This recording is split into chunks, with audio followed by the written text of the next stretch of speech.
ये एपिसोड 36 का पार्ट भी खूबसूरत मोहब्बत का, तो चलिए शुरू करते हैं। मनन उसका चेहरा अपने हाथों में लेकर कहता है, एक किस दे दो, तुम्हारे सारे कारनामे माफ हो जाएंगे। मनाली शौकत हुई कहती है, क्या कैसी बातें कर रहे हैं आप, मैं कोई किस विस नहीं देने वाली। मनन कहता है, एक किसी तो मांग ली है, तुम्हारी जायदाद थोड़ी ना मांग ली है। मनाली उससे पीछे होते हुए कहती है, वो कुछ भी हो पर मुझे किस विस नहीं देनी। मनन कहता है, अच्छा नहीं देना, अगर मैं जबरदस्ती ले लूं तो।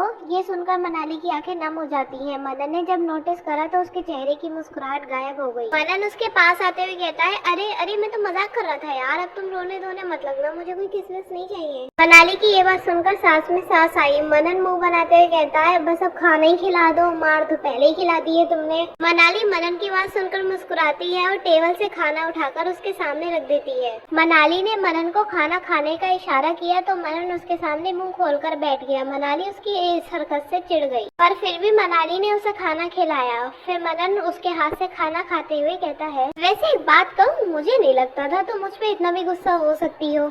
मनाली कहती है कि वैसे मुझे इतना गुस्सा नहीं आता, पर आपको इस तरह से देखकर गुस्सा आ गया क्योंकि आप निशा पर गुस्सा थे और वो मुझ पर गुस्सा थी, तो एक दूसरे के गुस्से के चक्कर में आपने उस पर गुस्सा जता दिया और गुस्से में उसको मारने लगे। कोई आपको रोक नहीं रहा था आपके गुस्से की वजह से, इसीलिए आपने गुस्से में उस पे गोली चलाई। इसीलिए मुझे गुस्सा आया, फिर मुझे गुस्सा आया तो मैंने आपको मार दिया। मैं गुस्से से आपको मारना नहीं चाहती थी, पर सिचुएशन ही ऐसी थी कि गुस्सा बाहर आ गया। मैं अक्सर गुस्सा नहीं करती, पर कोई ऐसा करता है तो मुझे गुस्सा आ जाता है, और मुझे गुस्सा आता है तो क्या होता है उसका परिणाम आप भुगत ही चुके हो। मुझे गुस्सा आता है तो आपको गुस्सा आता है, और इसी गुस्से की वजह से आज इतना हंगामा हो गया। मेरा गुस्सा उतारना जरूरी था, इसलिए मेरे अंदर का गुस्सा। मनन ने इतना ही सुना और वो बीच में शांत कराते हुए कहता है, क्या कब से गुस्सा लगा रखा है, मेरा मतलब गुस्सा लगा रखा है, कुछ सर के ऊपर से चला गया। मनाली कहती है, आपको कुछ समझ नहीं आया कि मैंने क्या कहा। मनन ने नामे से हिला दिया और वो कहता है कि छोटे से सवाल का इतना बड़ा एक्सप्लेनेशन दोगी तो क्या खाक समझ आएगा, सब कुछ सर के ऊपर से चला गया, छोड़ो और ये लो तुम भी खाओ, फिर दवाइयाँ खा लेना। मनाली ने अपना सर झुका लिया। मनन ने उसका मुंह लटका देखकर उसे अपने हाथ से खाना खिलाया। गाइस, इस घुस के चक्कर में तो मेरी भी जबान लड़खड़ा गई। अब तो वीडियो को लाइक और चैनल को सब्सक्राइब कर दो, प्लीज प्लीज प्लीज, जल्दी कर दो जल्दी।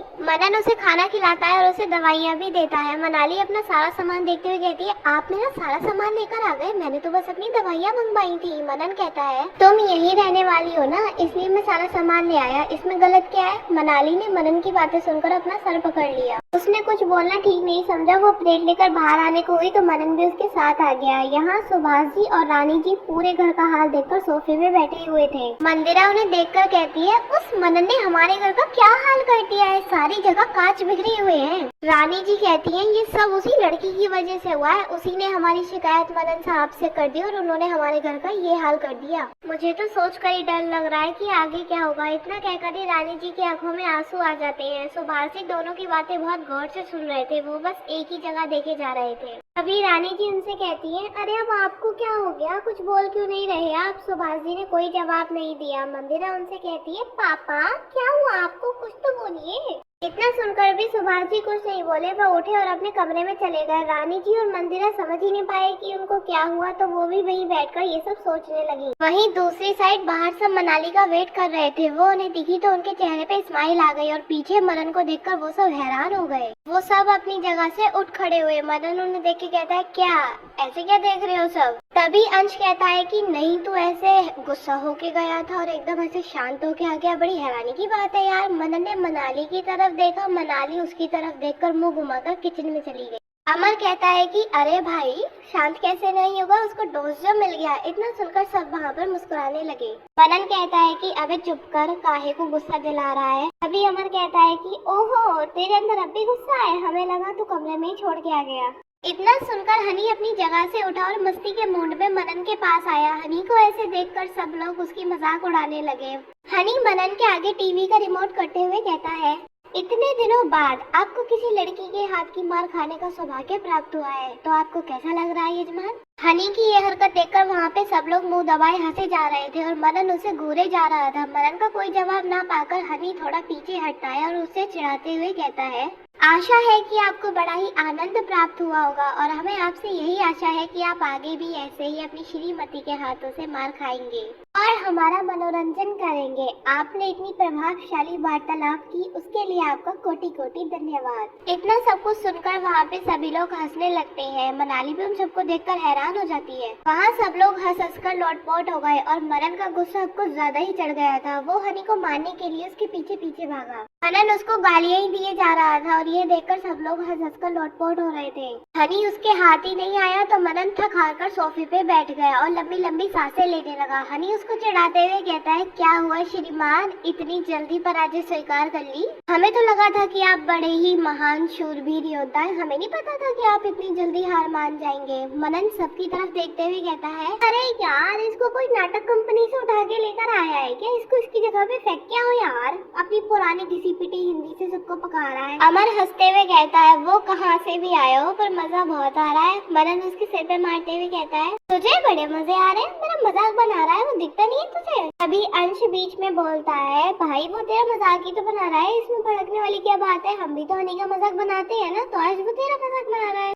मनन इतना सुनकर चुप हो जाता है और दूसरी साइड मुंह कर लेता है। सभी लोग नाश्ते की टेबल पे बैठते हैं और नाश्ता करने लगते हैं। मनन उन्हें खाते हुए देख रहा होता है। रिद्धिमा कहती है, यार अंश, मनन एक बात कहनी थी। अंश और मनन ने उसकी तरफ ध्यान दिया और बाकी सब ने भी उसकी तरफ ध्यान दिया। अंश कहता है, बोल क्या बात है? रिद्धिमा कहती है, हम लोग कितने साल बाद मिले हैं, वो भी एक साथ, तो दिमाग में ना कुछ आइडियाज आ रहे हैं। तो अंश कहता है, तो बोलना क्या चाहती है? फिर रिद्धिमा कहती है, हम लोग यहाँ आए हैं इतने टाइम बाद, तो हम क्या यहीं घर में बैठे रहेंगे? कहीं घूमने का मन कर रहा है। अंश उससे पूछता है, कहाँ? रिद्धिमा कहती है, ये नहीं पता मुझे कहाँ, बस मैं ये कहना चाहती हूँ हम लोग कहीं घूमने चले। तो सब लोग रिद्धिमा को घूर के देखने लगे जैसे उसने पता नहीं क्या ही कर दिया हो। रिद्धिमा अपनी बात पूरी न कर चुप जाती है। हनी उछलते हुए कहता है, अरे वाह, तूने तो मेरे दिल की बात छीन ली, मैं भी यही कहना चाहता था। अंश उसे छेड़ते हुए कहता है, अरे वाह कर लो, आइडिया तो अच्छा दिया है तूने। रिद्धिमा इतना सुनकर मुस्कुरा जाती है। मनन कहता है कि ठीक है, जाएंगे अभी थोड़े दिनों में। रिद्धिमा पूछते हुए कहती है, थोड़े दिनों में मतलब कितने दिनों में? मनन कहता है कि यही 10-12 दिनों में। रिद्धिमा कहती है, अरे इतने दिन हम यहाँ पे क्या करेंगे, घूमने चलना है तो जल्दी चलो ना। फिर अमर कहता है,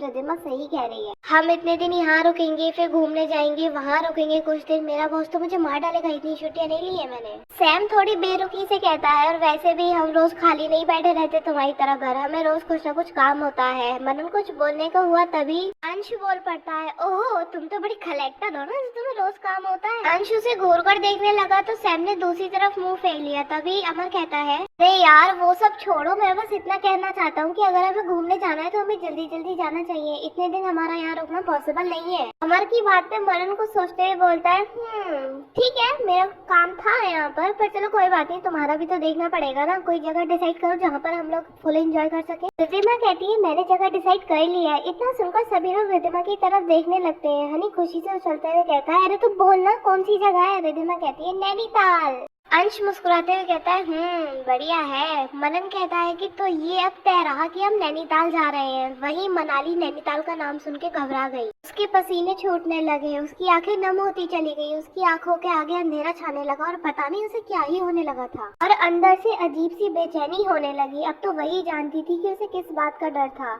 आपको क्या लगता है मनाली को किस बात का डर था? ये जानने के लिए नेक्स्ट एपिसोड का वेट कीजिए। तो गाइस इसी के साथ ये एपिसोड खत्म होता है। आपको कैसा लगा हमें कमेंट करके जरूर बताना, लाइक और शेयर करना मत भूलना और अगर आप चैनल पे नए हैं तो सब्सक्राइब जरूर करना।